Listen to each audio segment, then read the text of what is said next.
Hello students. तो बेटा हम लोग थर्ड वीडियो क्लिप में सेकंड वीडियो क्लिप में हम लोग फैक्टर्स ऑफ प्रोडक्शन पढ़ रहे थे। ये आपका थर्ड वीडियो क्लिप है। तो थर्ड वीडियो क्लिप में हम लोग फैक्टर्स ऑफ प्रोडक्शन में land, labour, physical capital and entrepreneur का पढ़ रहे थे। ये चार फैक्टर्स ऑफ प्रोडक्शन किसी गुड्स एंड कमोडिटीज़ को या सर्विस को प्रोड्यूस करने के लिए वेरी इसेंशियल है। बिना इसके किसी वस्तु या सेवा उत्पादित नहीं हो सकती है। तो वहाँ हम लोग लैंड को भी डिस्कशन कर लिए थे। मैंने वहाँ लैंड को एक्सप्लेनिंग कर दिया था, लेबर को भी एक्सप्लेनिंग कर दिया था कि इसके एवज में क्या दिया जाता है। फिजिकल कैपिटल को भी बता दिया था कि ये पूंजी है, अगर बैंक से ली जाती है तो उसके एवज में इंटरेस्ट दिया जाता है बैंक को। तो इसके बाद एट लास्ट आता है fourth of factors of production, entrepreneur. Entrepreneur को बेटा एंटरप्रेन्योरशिप मिलता है क्योंकि वो रिस्क टेकर होता है। किसी गुड्स एंड सर्विस को प्रोड्यूस करने के लिए अगर इस फैक्टर्स ऑफ प्रोडक्शन के साथ साथ रॉ मटेरियल को कंबाइन करके कोई गुड्स एंड सर्विस को के फार्म को प्रोड्यूस कर रहा है, तो इस रिस्क टेकिंग के पीछे इतने एबिडेंट अमाउंट को इन्वेस्ट करते हुए अगर वो रिस्क ले रहा है, बैंक को उस क्रेडिट क्रिएट यानी लोन जो बैंक से लिया है क्रेडिट क्रिएट किया है, तो उसको जो ब्याज दे रहा है इतने सफिशिएंट कैपिटल अमाउंट को जो बैंक से लोन लिया है, तो ब्याज जो दे रहा है अगर उसको लाभ नहीं मिलेगा, इतने फैक्टर्स ऑफ प्रोडक्शन को उनके एवज में जो प्रोड्यूस किया जाता है उतने वैल्यू बराबर उनको आय दे दिया जाए, कंट्रीब्यूशन ऑफर दे दिया जाए। जैसे लैंड को रेंट दे दिया, लेबर को वेज एंड सैलरी दे दिया, और कैपिटल के एवज में अगर बैंक को इंटरेस्ट दे रहा है तो कुछ उसको प्रॉफिट के रूप में बचना भी चाहिए। इसको सेकंड वीडियो में हम लोग समझ रहे थे, एक एग्जाम्पल के थ्रू समझ रहे थे कि मान लीजिए कोई एक पेन फैक्ट्री है, वो पेन का ही मैन्युफैक्चरिंग कर रही है, पेन को ही प्रोड्यूस कर रही है। तो पेन को प्रोड्यूस करने के लिए उसे फोर फैक्टर्स ऑफ प्रोडक्शन की रिक्वायरमेंट होती है। जैसे लैंड हो गया, लेबर हो गया, फिजिकल कैपिटल हो गया, और एंटरप्रेन्योरशिप की भी उसे रिक्वायरमेंट होती है। इसके बावजूद एंटरप्रेन्योरशिप यानी प्रॉफिट न बचे तो उतना करने से क्या फ़ायदा। तो लैंड के एवज में बता दिया रेंट, लेबर को wage and salary, physical capital के एवज में उनको दे दिया जाता है उसके कंट्रीब्यूशन ऑफर। एवज मीन्स कंट्रीब्यूशन ऑफर, उसके योगदान में। तो कैपिटल के योगदान में इंटरेस्ट दिया जाता है और एंटरप्रेन्योरशिप को प्रॉफिट मिलता है कंट्रीब्यूशन ऑफर के रूप में। तो एक फैक्ट्री है अगर पेन का प्रोडक्शन कर रही है, तो वहाँ जहाँ स्टेबलाइज की गई है फैक्ट्री, लैंड या तो एंटरप्रेन्योर लैंड को रेंट पर लेकर के वहाँ बिल्डिंग जो प्रोड्यूस पहले से ही कंस्ट्रक्शन है, तो वहाँ कंस्ट्रक्टेड बिल्डिंग को रेंट पे या तो ली होगी, या तो ज़मीन लीज पर ली होगी, या तो फिर ज़मीन को ही परचेज कर ली होगी। तो कोई भी एंटरप्रेन्योर लैंड को भी यूज करता है, तो अगर लीज पर या रेंट पर लिया है तो उसको रेंट देना होगा। अगर खुद ही खरीद लिया है तो एक प्रकार से उसको लैंड तो काम में लेना ही पड़ा ना। तो फैक्टर्स ऑफ प्रोडक्शन लैंड भी बना। लेबर बिना लेबर के मशीन ऑपरेट नहीं हो सकता, इसलिए लेबर भी बहुत इसेंशियल है। फिजिकल कैपिटल लैंड को जो परचेज किया या रेंट दे रहा है या मशीन खरीद के लाया लॉन्ग टर्म के लिए फिक्स्ड कैपिटल के रूप में जो स्टेबलाइज किया, तो इसके लिए तो बहुत बड़ी पूंजी की एक रिक्वायरमेंट हुई। तो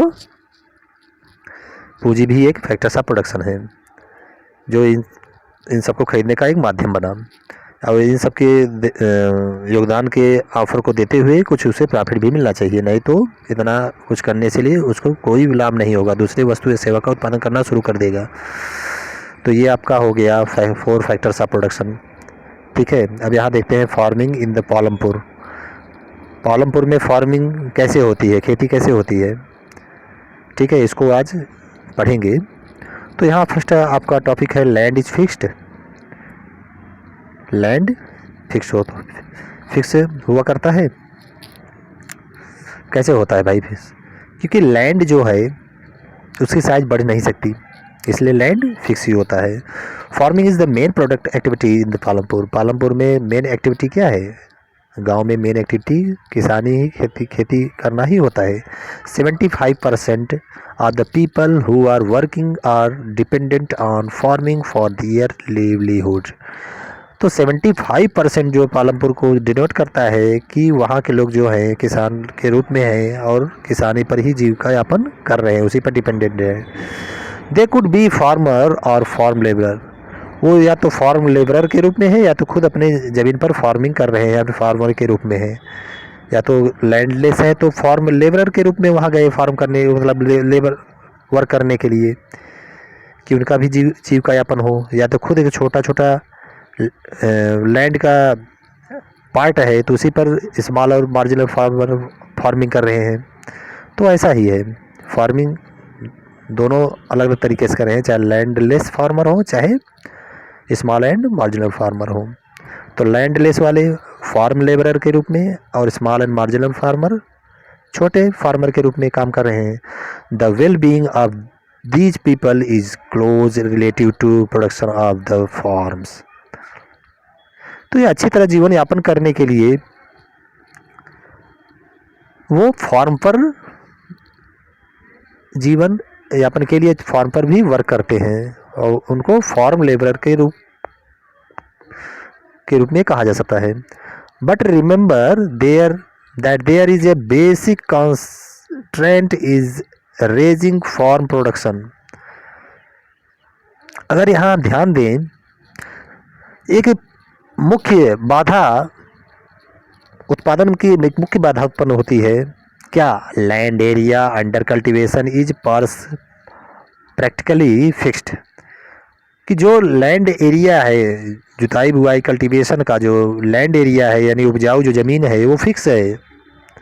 जो फर्टाइल लैंड है वो फिक्स्ड है, क्योंकि ये फर्टाइल जो होता है लैंड, उसकी फर्टिलिटी जो है एक लॉन्ग प्रोसेस में होती है। कोई बंजर भूमि पर अगर हम सोचे आज खेती करना शुरू कर देंगे तो उसकी प्रोडक्टिविटी और फर्टाइल लैंड की प्रोडक्टिविटी में बहुत डिफरेंट होगा। तो फर्टाइल लैंड पर खेती करना आसान होता है, उस पर जो भी पूंजी इन्वेस्ट करेंगे तुरंत उसका एक्सपेक्टेड रिटर्न मिलना शुरू हो जाता है। लेकिन जो बंजर भूमि होती है उस पर खेती करने के लिए जो भी पूंजी इन्वेस्ट करेंगे उसकी प्रोडक्टिविटी उस फर्टाइल लैंड की तुलना में कहीं बहुत कम होगी। इसलिए जो भी फार्मर होते हैं वो रिस्क नहीं लेना चाहते हैं, क्योंकि पूंजी और इतना प्रयास करने के बावजूद अगर उसकी उत्पादकता कम हो या हो ही न, तो इतना रिस्क लेने से फार्मर रिस्क टेकर नहीं हो सकते। इसलिए जब भी कल्टीवेशन होता है तो फर्टाइल लैंड पे होता है जिससे प्रोडक्टिविटी बनी रहे। Since 1960 in Palampur, there has been no expansion in land area under cultivation. तो 1960 से पालमपुर में जो लैंड एरिया है कल्टीवेशन का, यानी कल्टीवेशन के बराबर हो रहा है, अंडर कल्टीवेशन में एरिया है वो बराबर उसी पर बना हुआ है, उतने ही लैंड पर कल्टीवेशन हो रहा है। By then, some of the vast land in the village had been converted to cultivable land.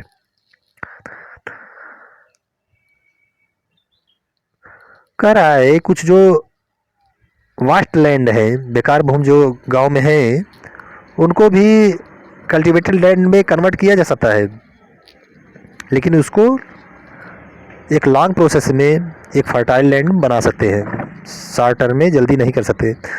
There exists no further scope to increase farm production for bringing new land under cultivation. उनको आगे production के लिए जो कि under cultivation में land में लाने के लिए धीरे धीरे उस प्रोसीजर को करते हुए आगे उनको भी फर्टाइल लैंड के रूप में कन्वर्ट कर सकते हैं, किया जा सकता है। Larger areas of land more effectively, कह रहा है कि जो लार्जर एरिया होता है लैंड का वो मोर इफेक्टिवली होता है। The first few tube wells were installed by the government. Soon how ever farmers started setting up private tube wells. सबसे पहले ट्यूबवेल जो भी इंस्टॉल किया गया गवर्नमेंट के द्वारा किया जाता है, और उसी के थ्रू धीरे धीरे देखते हुए प्राइवेट सेक्टर के लोग भी मोटिवेट होते हैं और अपना खुद ही वो पंप सेट स्टेबलाइज करते हैं या कुछ भी इरिगेशन का फैसिलिटीज़ स्टेबलाइज करते हैं, या प्राइवेट सेक्टर भी ट्यूबवेल स्टेबलाइज करते हैं। By mid 1970s the entire cultivated area of 200 hectares was irrigated. देखिए एक डेटा है कि 1970 के शताब्दी में 1970 सन में जो पूरा कल्टिवेटेड एरिया है वह कितना था, 200 हेक्टेयर था, जो कि सिंचाई से इरिगेटेड था।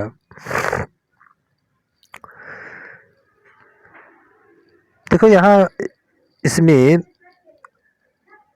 हाईलाइटेड किया गया है the standard unit of measuring land is hectare. जो लैंड का मेजरमेंट होता है जिस इकाई से वो क्या है, हेक्टेयर है।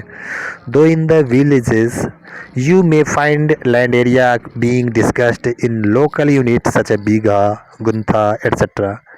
तो हेक्टेयर के अलावा कुछ ऐसे भी मेजरिंग क्राइटेरिया हैं जो कि लैंड को मेजरमेंट करते हैं, वह बीघे में लोग डिस्कशन करते हैं, गुंथा भी बताते हैं। तो ये सब भी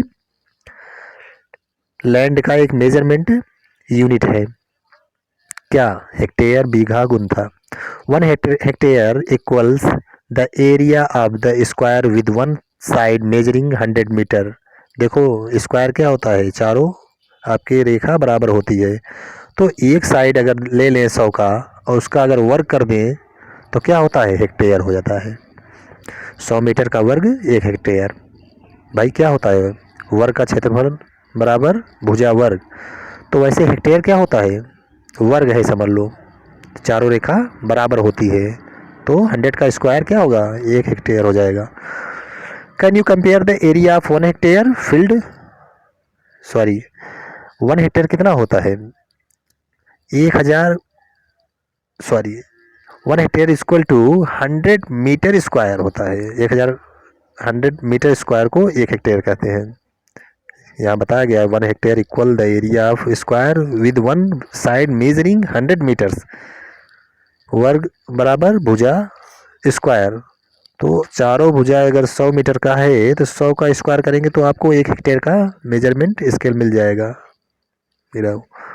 can you compare the area of 1 hectare field with the area of your school ground. क्या आप अपने स्कूल ग्राउंड को हेक्टेयर में मेजरमेंट कर सकते हैं कि आपका स्कूल ग्राउंड 1 हेक्टेयर का है, भाई 100 का स्क्वायर है तो वह 1 हेक्टेयर होगा। 100 का स्क्वायर कितना होगा, 10,000 metre. Is there a way one can grow more from the same land.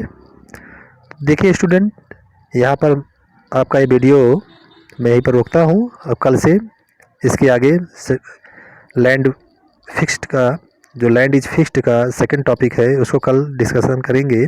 तब तक आप एक वीडियो को अच्छी तरह से 2 बार 3 बार देख लीजिए और कंटिन्यूटी अपना बनाए रखिए और अच्छी तरह से पढ़ाई करिए।